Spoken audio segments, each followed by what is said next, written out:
Assalamu alaikum. In today's lecture, we will discuss what is supply and what is the law of supply.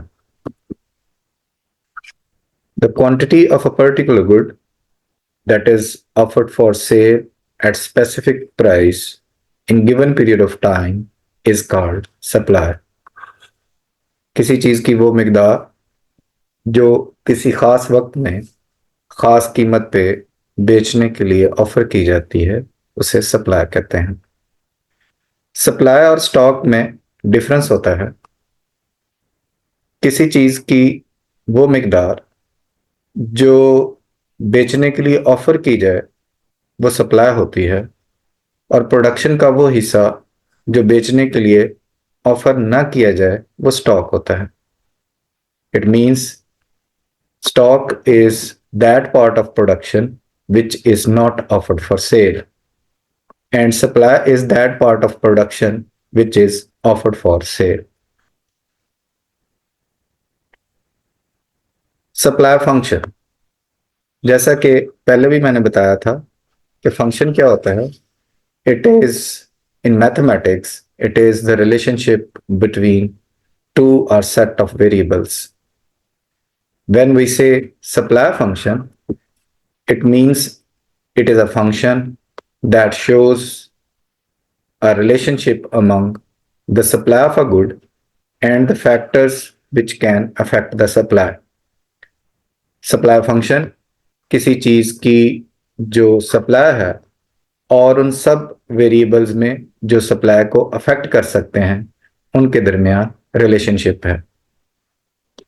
जैसे कि supply किसी चीज की किन चीजों पे इन्हिसार कर सकती है, किन चीजों पे डिपेंड करती है, किन फैक्टर्स पे डिपेंड करती है, वो डिफरेंट हो सकते हैं। जैसे कि यहाँ पे पी एक्स क्या है, price of X. P S क्या है, price of production substitute. P C क्या है, प्राइस ऑफ प्रोडक्शन कॉम्प्लीमेंट।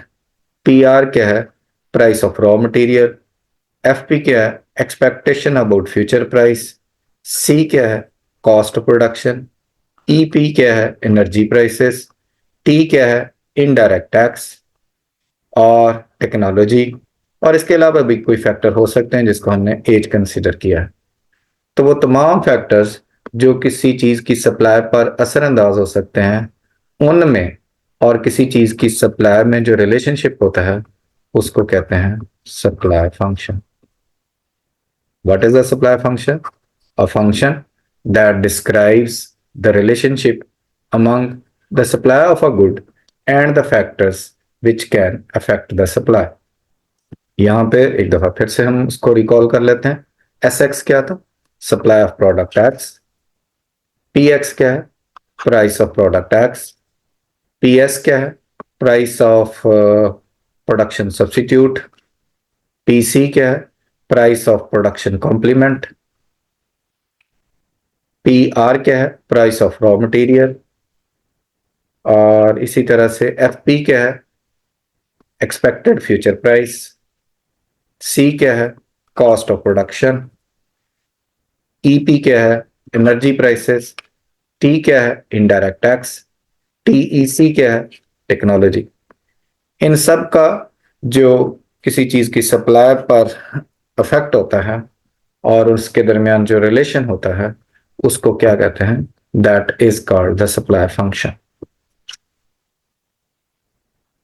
अगर हम इन सब वेरिएबल्स को कांस्टेंट अज्यूम कर लें एक्सेप्ट द प्राइस, यानी किसी चीज की प्राइस के अलावा बाकी सारे फैक्टर्स कांस्टेंट अगर हों, then there is a direct relationship between the price of a good and its quantity supplied.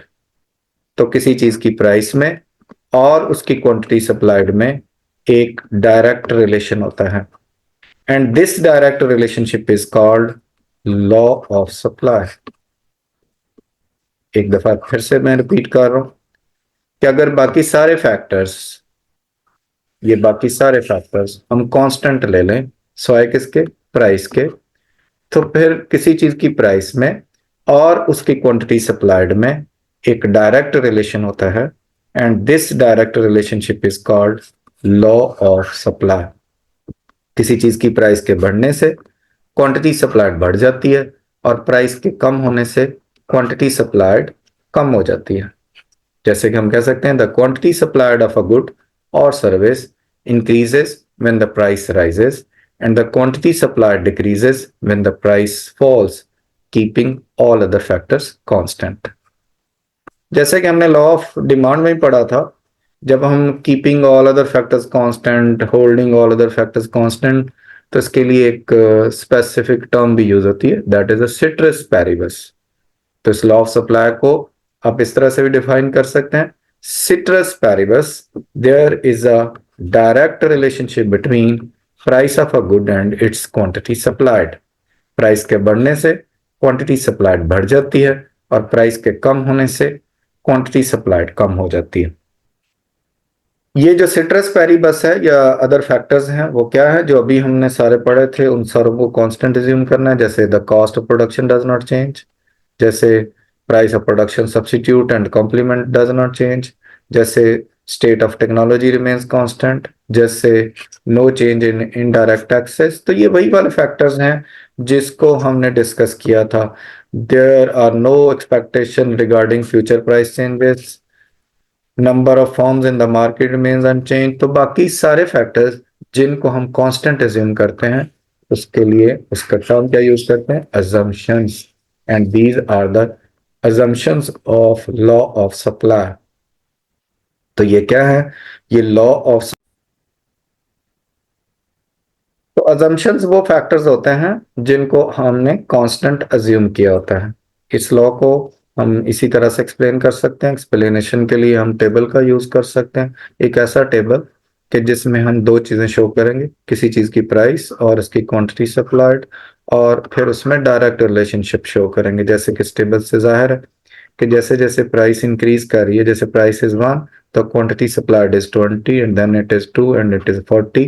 तो जैसे जैसे प्राइस इंक्रीज कर रही है क्वांटिटी सप्लाइड भी इंक्रीज कर रही है। तो ये क्या शो हो रहा है, डायरेक्ट रिलेशन शो हो रहा है। और इसको अगर हम प्लॉट करें तो प्लॉट करने के लिए अगेन हमने प्राइस जो है वो वर्टिकल एक्सेस पे लेनी है और क्वांटिटी सप्लाइड हमने हॉरिजॉन्टल एक्सेस पे लेनी है। तो जैसे प्राइस 1 है तो क्वांटिटी सप्लाई 20 है, फिर ये 2 है और ये है 40, और फिर ये 3 है और ये है 60 एंड सो ऑन।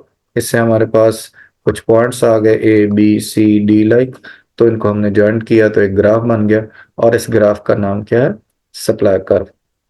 ये जो टेबल है इसको हम कह सकते हैं सप्लाई स्केड्यूल। तो सप्लाई स्केड्यूल क्या होता है, it is a table that shows direct relationship between price of a good and its quantity supplied. And what is the supply curve? A curve that shows a direct relationship between price of a good and its quantity supplied. Reason of upward sloping supply curve क्या हो सकती है, तो इसकी major reason ये है कि जब आपकी कॉस्ट ऑफ प्रोडक्शन कांस्टेंट होती है तो किसी चीज की प्राइस के बढ़ने से क्या होता है कि जो profit margin of seller increase कर जाता है, उसका प्रॉफिट मार्जिन इंक्रीज करता है तो वो उस चीज को ज्यादा सेल करने के लिए विलिंग होगा। तो इस वजह से जब प्राइस बढ़ती है तो क्वांटिटी सप्लाइड कम बढ़ जाती है, और अगर इसी तरह से प्राइस अगर कम हो जाए तो प्रॉफिट मार्जिन कम होगा, जिससे प्रॉफिट मार्जिन इससे कम हो जाएगा और इसी से क्वांटिटी सप्लाइड भी कम हो जाएगी। तो there is a direct relationship. तो रीजन अपवर्ड स्लोपिंग के ग्राफ होने का क्या है कि डायरेक्ट रिलेशन है, और इस डायरेक्ट रिलेशन की रीजन क्या है कि चूंकि कॉस्ट कांस्टेंट होती है तो प्राइस के बढ़ने से आपका प्रॉफिट मार्जिन बढ़ता है, जिससे क्वांटिटी सप्लाइड बढ़ जाती है। लिमिटेशंस क्या है लॉ ऑफ सप्लाई की, तो ये किसी भी अनसर्टन सिचुएशन में अप्लाई नहीं होता लॉ। जैसे कि कहीं पर वॉर की सूरत हाल आ गई है तो ऐसी सूरत में क्या होगा कि लोग वहां से जा रहे हैं और वो अपनी चीजों को कम प्राइस पर भी बेच के जाते जा रहे हैं। क्योंकि ये एक अनसर्टन सिचुएशन है। आपने माइग्रेट करना है, कोई सैलाब आ गया, कोई इस तरह की अर्थक्वेक आ गया, तो आप अपने इलाके से फौरी तौर पर उसको छोड़ रहे हैं, तो जो आपका चीजें हैं उसको आप औने पौने बेच के जाई जा रहे हैं। तो किसी भी अनसर्टन सिचुएशन में ये लॉ अप्लाई नहीं होता।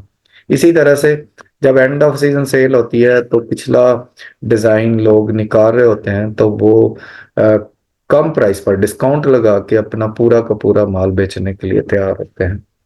इसी तरह से अगर एक सेलर को लग रहा हो कि प्राइस कम हो रही है लेकिन इसने और कम होते जाना है, तो वो क्या करेगा, और कम प्राइस पर भी अपनी चीज को ज्यादा बेचने की कोशिश करेगा। तो ऐसी सिचुएशन में भी लॉ ऑफ सप्लाई जो है वो अप्लाई नहीं होता। फिर ऐसे ही अगर चीजें आपकी आउट ऑफ फैशन हो, तो उसको आप कम कीमत पर भी बेचने के लिए तैयार हो जाते हैं, चूंकि वो फैशन से अब हट गई हुई हैं चीजें, तो अब उसको स्टॉक को आप खत्म कर रहे हैं।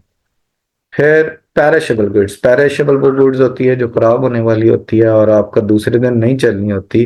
तो ऐसी सूरत में आप जो शाम को क्या करते हो कि चूंकि वो अगले दिन नहीं चल सकती चीज, तो आप उसको कम प्राइस पर भी पूरे का पूरा स्टॉक निकालने के लिए तैयार होते हैं। तो ये कुछ पॉइंट्स थे जिसमें कुछ सिचुएशंस थी जिस पे लॉ ऑफ सप्लाई अप्लाई नहीं होता।